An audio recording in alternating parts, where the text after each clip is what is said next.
Hey, Paul Salter here, registered dietitian and founder of the 5% Way.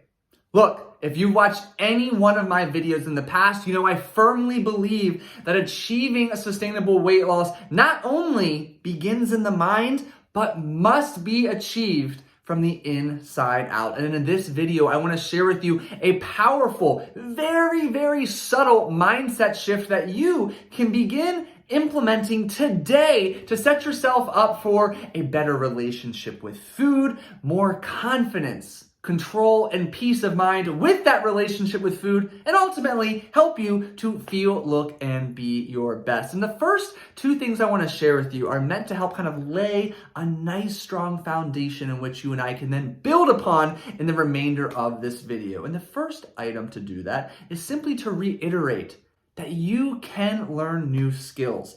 Our brains are capable of modifying, growing, and forming new neural pathways and connections between one another, which might sound like a duh moment, but for the longest time, researchers, the most smartest individuals in the field of neuroscience and all things brain, thought that we couldn't continue to form new neural pathways and connections. And it wasn't until, a couple decades ago that the term neuroplasticity was coined that really opened up our eyes to the limitless potential of opportunity in which we can develop new ways of thinking, alter our belief systems, change our thoughts, learn new skills well up into our eldest of years. And that's really exciting because it means despite what your dieting history looks like, despite what your upbringing looks like, your past relationship and your current relationship with food looks like,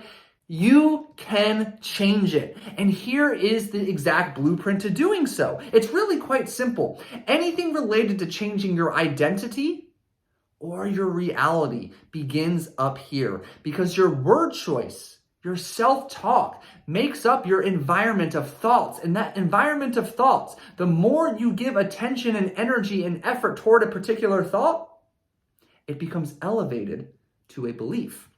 And you and I both know that what we constantly think about and what we believe in influences our actions. And when actions are done so repeatedly, they become habits. And it's our thoughts, therefore, and our beliefs, therefore, our actions and habits that influence our results, which ultimately influence our identity and our reality. And I want to use that as our foundation to now introduce you to this.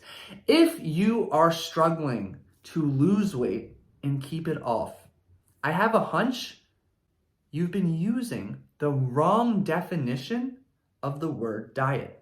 You see, both you and I know the word diet to mean intentionally eating fewer calories than we need to lose weight. But in fact, there's actually a second, more important definition of the word diet that the weight loss industry and diet culture as a whole has hid from us for all of these years. And it's really simple. The word diet also means a habitual way of eating.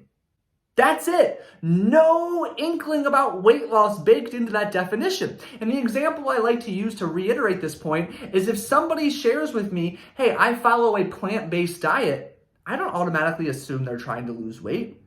I assume that they're intentionally eating plant-based foods habitually. You see the big difference there?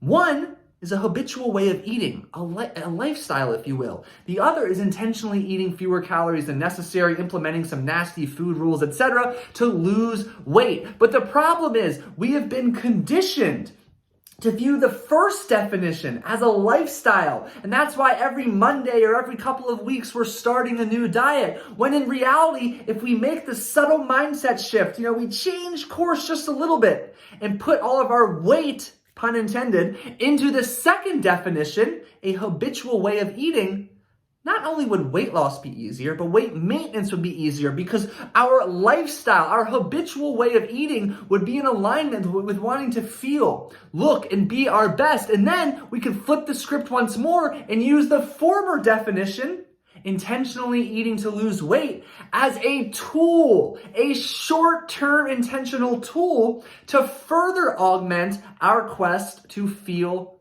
look, and be our very best. You see what I did there? It's a simple cognitive reframe, if you will, differentiating between the definition of diet we've been conditioned to believe in, which is intentionally losing weight, getting rid of that, and subbing it for the more appropriate serving definition, which is a habitual way of eating. And I promise you, if you can adapt this mindset shift and know that how you habitually eat should be in alignment with wanting to feel your best, feel strong, energetic, healthy, in control, confident, and with a great sense of inner peace and calm. And then use the old definition as just a short-term, intentional tool, not a lifestyle, to further help you feel, look, and be your best. I promise you, your life will change for the better. Weight loss will be easier. Keeping it off for good will be easier. And that's really why it is one of the first concepts we introduce in the online course curriculum component of the 5% community, which you can learn more about in the link below this video. But to recap, you are able to learn new skills, augment your beliefs, your thoughts, your actions, your identity, and your reality. And one of the best ways you can do that if you're feeling frustrated with your dieting efforts and results or lack thereof is by foregoing the definition of the word diet as you know it today and instead focusing on the secondary, more important definition, a habitual way of eating, which should be in alignment with how you want to feel, look, and be.